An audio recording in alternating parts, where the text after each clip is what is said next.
students, it's Anuradha ma'am here. Welcome to my YouTube channel Make Concept Easy. आज के video lecture में एक बहुत इम्पोर्टेंट टॉपिक एक्सप्लेन करने जा रही हूँ जो आपके कॉम्पिटिटिव एग्जाम के लिए बहुत इम्पोर्टेंट है। चाहे आप सीटेट की तैयारी कर रहे हो, चाहे आप बीएड की तैयारी कर रहे हो या फिर और किसी कॉम्पिटिटिव एग्जाम की तैयारी कर रहे हो, ये टॉपिक हर एग्जाम में पूछा जाता है। देखो, गवर्नमेंट ऑफ इंडिया ने एजुकेशन सिस्टम को इम्प्रूव करने के लिए बहुत सारे प्रोग्राम्स लॉन्च किए। उन सब प्रोग्रामों में से एक मोस्ट प्रोमिनेंट प्रोग्राम था सर्व शिक्षा अभियान, जिसे हम शॉर्ट में एसएसए के नाम से भी जानते हैं। गवर्नमेंट को एसएसए इम्प्लीमेंट करने की रिक्वायरमेंट क्यों पड़ी? होता क्या था कि जो लोग रिच फैमिली से बिलोंग करते थे, रिच कम्युनिटी के लोग थे, वो अपने बच्चों को स्कूल भेज देते थे एजुकेशन लेने के लिए, क्योंकि उनके पास पैसा होता था। लेकिन जो लोग पुअर कम्युनिटी के थे, पुअर फैमिली से बिलोंग करते थे, उनके पास पैसा नहीं होता था और वो अपने बच्चों को एजुकेशन नहीं दिलवा सकते थे। इसलिए गवर्नमेंट ने एक ऐसा प्रोग्राम लॉन्च किया जिससे देश के हर बच्चे को इक्वल अपॉर्चुनिटी मिले एजुकेशन लेने की। उस प्रोग्राम का नाम था एसएसए, सर्व शिक्षा अभियान, यानी एजुकेशन फॉर ऑल। तो देखो, आज मैं आपको डिटेल में एसएसए के बारे में सारे की पॉइंट्स बताऊंगी। पूरा वीडियो लेक्चर ध्यान से देखना, कोई भी की पॉइंट मिस मत करना, ताकि आपका कोई भी टॉपिक, कोई भी इम्पोर्टेंट पॉइंट मिस ना हो जो एग्जाम में आने वाला हो। तो देखो, सबसे पहले मैं आपको बताती हूँ ये प्रोग्राम कब लॉन्च किया गया था। SSA, education for all, SSA इसे हम शॉर्ट में कहते हैं और इसका पूरा नाम है सर्व शिक्षा अभियान। इसको इंग्लिश में कहते हैं education for all. It was launched in 2001 by prime minister Atal Bihari Vajpayee. देखो, इस प्रोग्राम को लॉन्च किया था भारत के प्राइम मिनिस्टर अटल बिहारी वाजपेयी ने। उस समय अटल बिहारी वाजपेयी की सरकार थी, उसी दौरान इस प्रोग्राम को लॉन्च किया गया था और ईयर था 2001। क्लियर? तो आपको ये ध्यान रखना है, ईयर याद रखना है, और कौन से प्रधानमंत्री ने इस योजना को शुरू किया था ये भी आपको पता होना चाहिए। दूसरा पॉइंट आता है, it is an effort to universalise elementary education by 2010। देखो, ये जो प्रोग्राम लॉन्च किया गया था, ये एक टाइम बाउंड मैनर से लॉन्च किया गया था। इस प्रोग्राम का मेन एम ये था कि पूरे देश में, पूरे भारत में जो एजुकेशन सिस्टम है उसको यूनिवर्सलाइज कर दिया जाए, यानी देश का हर बच्चा एजुकेशन इक्वल अपॉर्चुनिटी से प्राप्त करे। एसएसए का मेन एम था कि 2010 तक देश के हर बच्चे को एलिमेंट्री एजुकेशन मिलनी चाहिए। इसके बाद इनके जो ऑब्जेक्टिव्स थे वो क्या थे? To provide free and compulsory education to all children of the age group of 6 to 14 years. देखो, इनका जो टारगेटेड ग्रुप था वो था 6 to 14 ईयर्स। जो बच्चे 6 से 14 साल की उम्र के थे, उन सभी बच्चों को फ्री और कंपल्सरी एजुकेशन मिलनी चाहिए, ये इनका मेन ऑब्जेक्टिव था। ये एजुकेशन यूनिवर्सलाइज करना चाहते थे कि देश में हर बच्चे को एलिमेंट्री एजुकेशन मिले। एलिमेंट्री एजुकेशन का मतलब होता है बेसिक एजुकेशन, ऐसी एजुकेशन जिससे बच्चा अपने स्टैंडर्ड ऑफ लिविंग को रेज कर सके, वो अपने आप को डेवलप कर सके, आने वाले समय में वो अपने आप को इम्प्रूव कर सके। अब देखो, इसी दौरान एक अमेंडमेंट आया था कॉन्स्टिट्यूशन में, 86 amendment to the Indian constitution provided legal backing to SSA. देखो, 2001 में एक अमेंडमेंट भी पास किया गया था कॉन्स्टिट्यूशन में। अमेंडमेंट का नाम था 86 अमेंडमेंट। इस अमेंडमेंट में यही डिक्लेयर किया गया था कि 6 से 14 साल के बच्चों को फ्री और कंपल्सरी एजुकेशन प्रोवाइड की जाए। तो दोनों का एक ही एम होने की वजह से ये प्रोग्राम मर्ज हो गया। हमारे कॉन्स्टिट्यूशन में इस 86 अमेंडमेंट को फंडामेंटल राइट भी डिक्लेयर किया गया है, जिसे हम मौलिक अधिकार कहते हैं। यानी हर बच्चा जो 6 से 14 साल की उम्र में आता है उसको भारत में शिक्षा लेने का अधिकार है, चाहे वो किसी भी कम्युनिटी से बिलोंग करता हो, किसी कास्ट का हो, किसी क्रीड का हो, किसी रिलीजन का हो, एजुकेशन लेने का अधिकार है। हर बच्चे को इक्वल अपॉर्चुनिटी प्रोवाइड की गई थी एजुकेशन लेने के लिए। अब देखो इसके मेन पॉइंट्स आते हैं कि सबसे पहले इनका मेन फोकस था कि सारे बच्चे complete primary schooling by 2007। SSC का मेन ऑब्जेक्टिव ये था कि 2007 तक देश का हर बच्चा प्राइमरी स्कूलिंग कंप्लीट कर ले and upper primary by 2010। Upper primary किसे कहते हैं? Up to 8th class.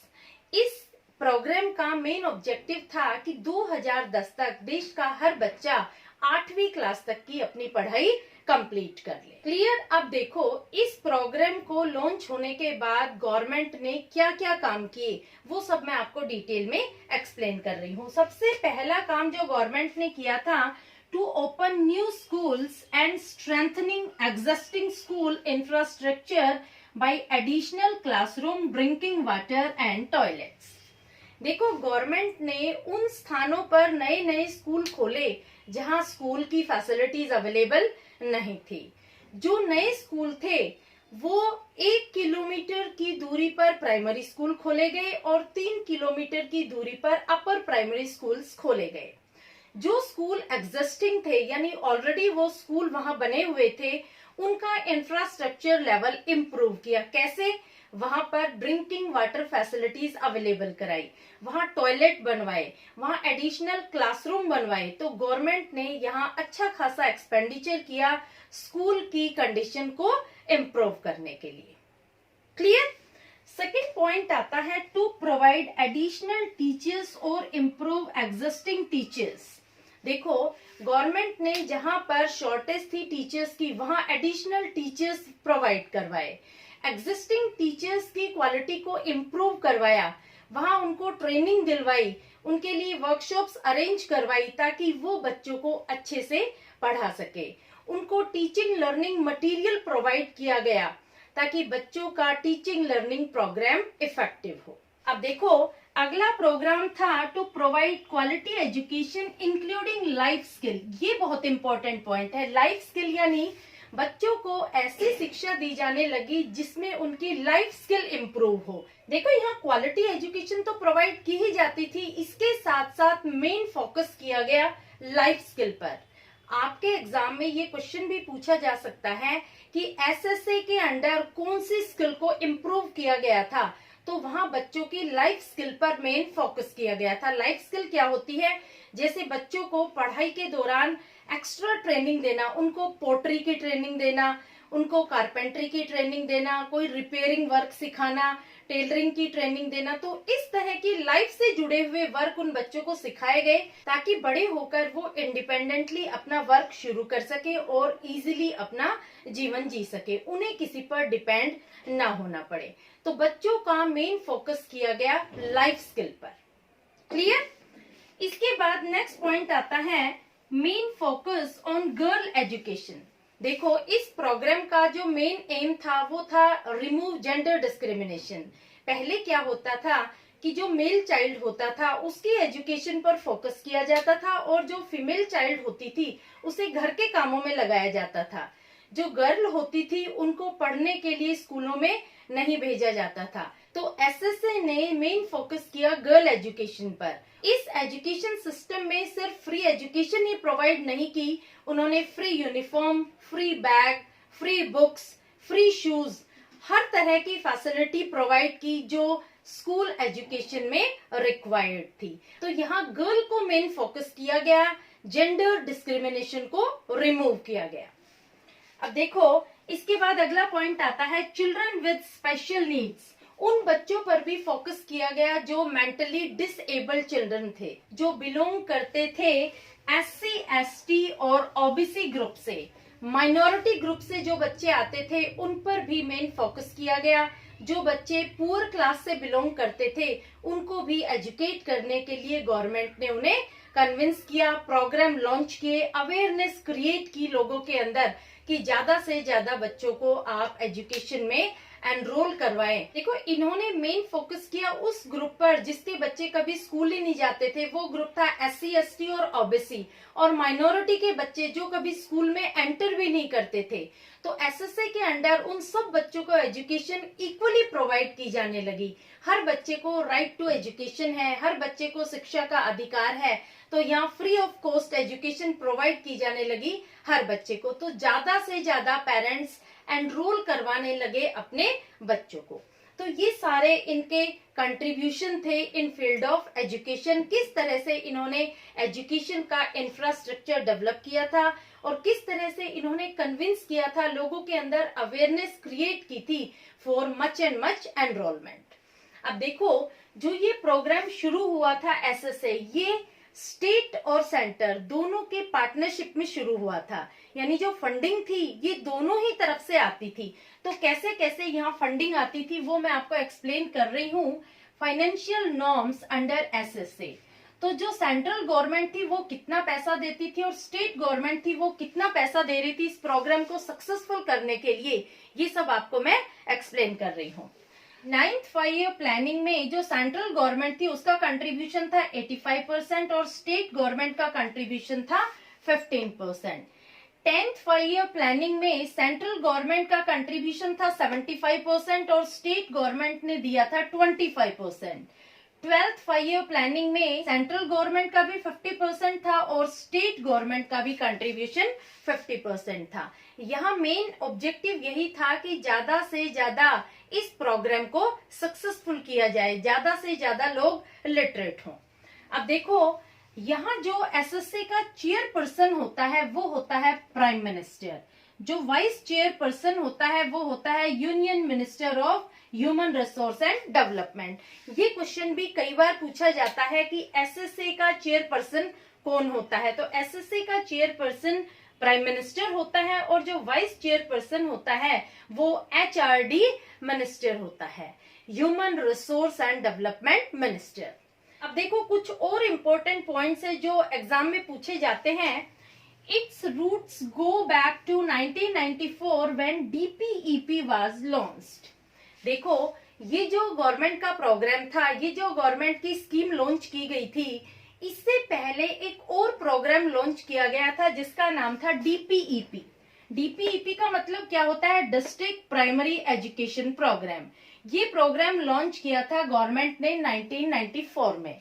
इस प्रोग्राम का मेन एम क्या था कि बच्चों की प्राइमरी एजुकेशन को यूनिवर्सलाइज करवाना, यानी हर डिस्ट्रिक्ट में हर बच्चे को 5वीं तक की एजुकेशन फ्री ऑफ कॉस्ट मिले। तो ये प्रोग्राम गवर्नमेंट ने 1994 में लॉन्च किया था।